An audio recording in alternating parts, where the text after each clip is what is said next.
Hey, Greenville Inspired community, thanks for joining us. This afternoon, we are speaking with Mary and Jack from the Swamp Rabbit Cafe in Greenville. Thanks for joining us, guys. Hi. So really, I won't keep you very long. Really, the Swamp Rabbit Cafe is a staple in Greenville. Everybody knows about it. Everybody knows about the bread and everything else you guys offer. So tell me a little bit about when around the middle of March, when things started to kind of go the way they've gone. What were you guys thinking in your minds? Kind of what was your initial reaction, and what are some of the initial plans you kind of set forth? First, can you hear us okay? Yeah. I think we didn't think, we just took action right away on everything. Everything moved so quickly. And so every day there was a new thing, there was a new idea, and we just made it happen. And so maybe one of the first things we had to do was take away all the outdoor seating. Well, no, we took away all the indoor seating first. And then a lot of people were hanging out outside because the weather was really beautiful. And that was before the stay-at-home order. So we took away the outdoor seating. And then people were still hanging out a little bit too much for us to be comfortable outside. So then we started making it as inhospitable as we could outside. So that was really hard because we love it when families hang out here and people hang out here. But, as a business, it was our responsibility to try to discourage that as much as possible. We moved everything online, and it was so easy. It just took a few hours. Just kidding. We're still moving everything online, but people have been so grateful and supportive and patient with a lot of the errors or learning curve that we've experienced by going online, because our whole business was people coming here, hanging out, looking at the products and stuff like that. And when hanging out became not an option, they were still supporting us and supporting our farmers and supporting the producers and the bakery and all the things online, which was cool. Yeah, and then looking through your Facebook post, I went back and looked through, I skimmed through all of them, going all the way back to the beginning of March. And one of the things that is very apparent is that you're spending a lot of time, at least on Facebook, promoting, the local farmers and suppliers that you use in the store. Has any of that, have you been able to promote them even more, or has that changed at all with what's going on? Talk a little bit about that if you can. Yeah, I think we've always been really passionate about promoting our farmers. So maybe we've just been even more overboard about it because we feel like it's really important. And then in the beginning, some of our farmers, like one of our big lettuce farmers, was considering shutting down because all of his restaurants just completely stopped buying. But because people are not going to restaurants and they're cooking at home more, our sales really picked up. And so he stayed open. Our business helped make up for the loss. So that, gave us more drive to keep pushing his stuff and try to sell it more, and our staff as well. We've had other farmers who were worried about losing business because of the farmers markets not opening, or at least some of them. And again, that was another place where we were able to buy more things from them. Just because people are cooking at home more, or I think a lot of people are also being more passionate about keeping farmers in business and afloat. And so we've seen a lot of support to help make up for other potential losses. And a really cool opportunity because, there's been all these, I haven't kept track of it because we haven't really needed to, in a way of we hear grocery stores are running out of ground beef, and we never ran out of ground beef. And our protein farmers were able to sell us a lot, and they're selling a lot on the farm, they're selling a lot to us, and people have been so supportive, and it's been kind of neat that we're able to move so much more stuff, and people are kind of aware of this stuff is still available because it's not really affected by the globalness of it, because people are still able to bring here.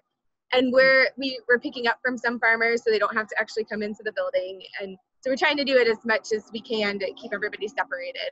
Yeah, because in other places, you hear of a chicken plant closing with process probably thousands of chickens a day. So they're short, big chains are short, but our farmers are just usually working by themselves on a farm, raising maybe 100. And so that has just kept up. And eggs, usually around this time of year, chickens lay tons of eggs, and they lay so much more than our farmers, customers can sell. And so farmers at this time of year, like, often throw their eggs away or like feed them to the pigs or, whatever. Because other shortages of eggs, we have tons of eggs. And for the first time during what we call Eggmageddon, we're actually able to sell pretty much all the eggs. So there's been some, positive sides to this, I think. And I always joke, like, if you usually buy your eggs from a conventional place, like, once you have local eggs, you never go back because it's so much better. And so I think it kind of forced a lot of people to try local stuff. They'll hopefully become hooked and they can see the difference. Yeah, I think it's really neat. We living in this community, there's so many local businesses and things that are going, and we're always trying to support local and shop local, and it's always on the forefront of people's mind. But this situation, I think, has pushed it even more, because people really want these small businesses to survive and to thrive. And when we're going to restaurants that are local, we're supporting the owners and we're supporting the staff and those people. But I think it's extra cool when people shop at your location, because what we just talked about, all the farmers that are associated with your store, that by going in and making purchases, we're not only supporting your store, but that's in turn supporting all of these farmers and local business people. So I just think that's a really cool thing. That's, we all know it's not a great thing that's happening right now in the world, but pulling positive things like this from it, I think are important, and what we need to kind of keep people inspired and motivated. What, and we'll let you go here in just a second, but I wanted to know, you talked about it earlier, just about how you're staying busy and customers have accepted the changes that you guys have had to make. What are you getting a sense of as far as interacting with people in Greenville? I mean, the stress level of people, or what are you getting interacting with your customers these days? I think it ranges the whole spectrum. He asked, like, what goods are we getting from customers stressed out and stuff. We have some people that are not afraid at all and are still trying to hang out. We have other people that will only order online, and they're very thankful, and we just set it on their doorstep and back away. And then we have everybody in between, like people are wearing masks or gloves, or we've got it taped off for our lines, and like we've got different directionals. We keep our registers outside now, and people are generally. What's going on there? That's our register. That's okay, cool. Now, and so people are they have to go through the store and come back outside, so keeping as few people inside as possible. Okay. And so everybody, and then when we exceed our occupancy, then they have to wait outside to come in, and everybody is so patient and great. And so that's been really positive. And then we've got 2 good customers that have been making masks and dropping them off, and they made them for our staff, and we're able to like hand them out to customers. We've just had I feel like just people have been so supportive, where like if we've missed something on somebody's order, they're just like, thank you for dropping it off. How can we fix this? And not angry or impatient or anything like that. And same with people inside, like, oh, I can go in. They're like, oh, thank you so much for being open. And like, we're like, thank you for coming here. And so it's just a little bit of a love fest, a 6 foot apart love fest. And so Sure. Really nice. As we wrap up here, is there any kind of words of encouragement or anything that you guys want to leave with people watching or your customers, just to, give them a little bit of encouragement? I feel like we're just really thankful for our customers, thankful for Greenville and our producers and farmers who are still doing it. And I feel like to encourage people, like, there's a lot of opportunity amid this challenge. And I feel like we appreciate you just focusing on all the positives. And I think that's really great too. We have, and since you mentioned this earlier when we were talking, we're also like working with several nonprofits that deliver food. And so our customers are purchasing meals to donate to people, and we're cooking them. And so that keeps people employed, and it also keeps people fed. And that's been really cool. And I think that people who are in the position should help like reach out to, so I think a lot of the organizations have their need has gone up for like distributing food, which I think is, we all want to help out with that. So I'm glad you mentioned that. If somebody wants to get involved with you guys and be a part of that and help, is there a way that they can just easily jump in, or what can they do? Probably, we've had some people offer to volunteer, and we're not taking volunteers, right? Volunteer help because of right people. now, Sure. More people, and also for any help, we do need.